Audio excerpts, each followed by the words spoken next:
Graphiant leur distribution avec le décalage vers le rouge, nous voyons quand l'activité a commencé, atteint son apogée, puis décliné.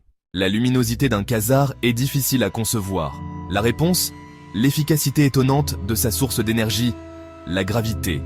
Le moteur, un trou noir supermassif. Le carburant, la matière de sa galaxie. Ensemble, la source de lumière la plus puissante de l'univers. La fusion est une bougie face à un projecteur colossal. Pensez à une cascade, énergie potentielle qui devient chaleur et son. À l'échelle cosmique, gaz et poussière attirés par un trou noir supermassif. La matière spirale en disque, la friction à vitesses extrêmes crée une chaleur inimaginable, jusqu'à des millions voire des milliards de degrés. Un torrent d'énergie sur tout le spectre. Ondes radio, lumière visible, rayons X, rayons gamma, fusion solaire. 0,7% de masse convertie, disque d'accrétion, 10 à 40%. Pour sa taille, c'est le moteur le plus efficace du cosmos, compact et pourtant incroyablement lumineux.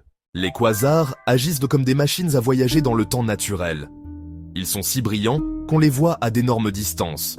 Certains nous apparaissent quand l'univers avait moins d'1 milliard d'années, une infime fraction de son âge actuel. En analysant leur lumière, nous sondons le milieu intergalactique. Composition, signature d'éléments lourds, carbone, oxygène, fer.